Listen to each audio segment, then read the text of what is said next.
Matius pasal 5. Khotbah di bukit. Ucapan bahagia.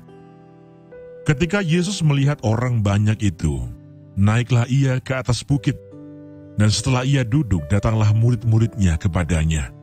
Maka Yesus pun mulai berbicara dan mengajar mereka, katanya, "Berbahagialah orang yang miskin di hadapan Allah, karena merekalah yang empunya kerajaan surga.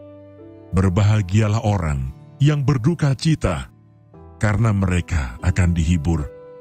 Berbahagialah orang yang lemah lembut, karena mereka akan memiliki bumi. Berbahagialah orang yang lapar dan haus akan kebenaran, karena mereka akan dipuaskan.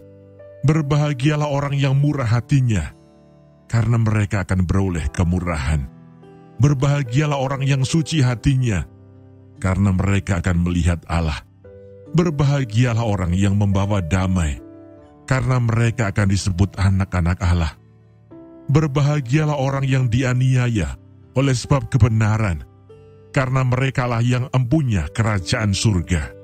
Berbahagialah kamu, jika karena aku kamu dicela dan dianiaya, dan kepadamu difitnahkan segala yang jahat. Bersukacita dan bergembiralah, karena upahmu besar di surga.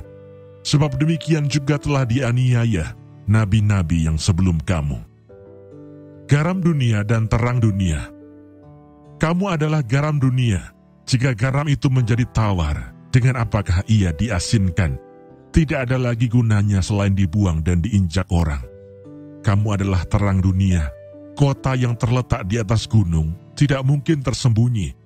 Lagi pula orang tidak menyalakan pelita, lalu meletakkannya di bawah gantang, melainkan di atas kaki dian, sehingga menerangi semua orang di dalam rumah itu. Demikianlah hendaknya terangmu bercahaya di depan orang, supaya mereka melihat perbuatanmu yang baik dan memuliakan Bapamu yang di surga." Yesus dan hukum Taurat. Janganlah kamu menyangka bahwa aku datang untuk meniadakan hukum Taurat atau kitab para nabi. Aku datang bukan untuk meniadakannya, melainkan untuk menggenapinya. Karena aku berkata kepadamu, sesungguhnya selama belum lenyap langit dan bumi ini, satu iota atau satu titik pun tidak akan ditiadakan dari hukum Taurat sebelum semuanya terjadi. Karena itu siapa yang meniadakan salah satu perintah hukum Taurat sekalipun yang paling kecil dan mengajarkannya demikian kepada orang lain, ia akan menduduki tempat yang paling rendah di dalam kerajaan surga. Tetapi siapa yang melakukan dan mengajarkan segala perintah-perintah hukum Taurat, ia akan menduduki tempat yang tinggi di dalam kerajaan surga. Maka aku berkata kepadamu, jika hidup keagamaanmu tidak lebih benar daripada hidup keagamaan ahli-ahli Taurat dan orang-orang Farisi, sesungguhnya kamu tidak akan masuk ke dalam kerajaan surga. Kamu telah mendengar yang difirmankan kepada nenek moyang kita, jangan membunuh. Siapa yang membunuh harus dihukum. Tetapi aku berkata kepadamu, setiap orang yang marah terhadap saudaranya harus dihukum. Siapa yang berkata kepada saudaranya kafir harus dihadapkan ke mahkamah agama. Dan siapa yang berkata jahil harus diserahkan ke dalam neraka yang menyala-nyala. Sebab itu jika engkau mempersembahkan persembahanmu di atas mezbah, dan engkau teringat akan sesuatu yang ada dalam hati saudaramu terhadap engkau, tinggalkanlah persembahanmu di depan mezbah itu, dan pergilah berdamai dahulu dengan saudaramu, lalu kembali untuk mempersembahkan persembahanmu itu. Segeralah berdamai dengan lawanmu, selama engkau bersama-sama dengan dia di tengah jalan, supaya lawanmu itu jangan menyerahkan engkau kepada hakim, dan hakim itu menyerahkan engkau kepada pembantunya, dan engkau dilemparkan ke dalam penjara. Aku berkata kepadamu, sesungguhnya engkau tidak akan keluar dari sana sebelum engkau membayar hutangmu sampai lunas. Kamu telah mendengar firman, jangan berzinah, tetapi aku berkata kepadamu, setiap orang yang memandang perempuan serta menginginkannya sudah berzinah dengan dia di dalam hatinya. Maka jika matamu yang kanan menyesatkan engkau, cungkilah dan buanglah itu, karena lebih baik bagimu jika satu dari anggota tubuhmu binasa daripada tubuhmu dengan utuh dicampakkan ke dalam neraka. Dan jika tanganmu yang kanan menyesatkan engkau, penggalah dan buanglah itu. Karena lebih baik bagimu jika satu dari anggota tubuhmu binasa daripada tubuhmu dengan utuh masuk neraka. Telah difirmankan juga, siapa yang menceraikan istrinya harus memberi surat cerai kepadanya.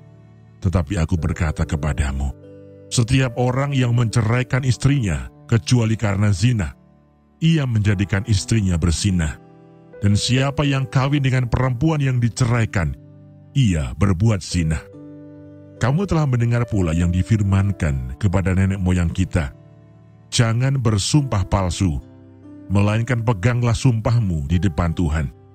Tetapi aku berkata kepadamu, janganlah sekali-kali bersumpah, baik demi langit, karena langit adalah tahta Allah, maupun demi bumi, karena bumi adalah tumpuan kakinya, ataupun demi Yerusalem, karena Yerusalem adalah kota raja besar. Janganlah juga engkau bersumpah demi kepalamu, karena engkau tidak berkuasa memutihkan atau menghitamkan sehelai rambut pun. Jika ya, hendaklah kamu katakan ya. Jika tidak, hendaklah kamu katakan tidak. Apa yang lebih daripada itu berasal dari si jahat. Kamu telah mendengar firman, mata ganti mata dan gigi ganti gigi. Tetapi aku berkata kepadamu, janganlah kamu melawan orang yang berbuat jahat kepadamu, melainkan siapapun yang menampar pipi kananmu, berilah juga kepadanya pipi kirimu. Dan kepada orang yang hendak mengadukan engkau karena mengingini bajumu, serahkanlah juga jubahmu. Dan siapapun yang memaksa engkau berjalan sejauh 1 mil, berjalanlah bersama dia sejauh 2 mil. Berilah kepada orang yang meminta kepadamu, dan janganlah menolak orang yang mau meminjam daripadamu. Kamu telah mendengar firman, kasihilah sesamamu manusia dan bencilah musuhmu. Tetapi aku berkata kepadamu, kasihilah musuhmu dan berdoalah bagi mereka yang menganiaya kamu. Karena dengan demikian, kamu menjadi anak-anak Bapamu yang di sorga, yang menerbitkan matahari bagi orang yang jahat dan orang yang baik, dan menurunkan hujan bagi orang yang benar dan orang yang tidak benar. Apabila kamu mengasihi orang yang mengasihi kamu, apakah upahmu? Bukankah pemungut cukai juga berbuat demikian?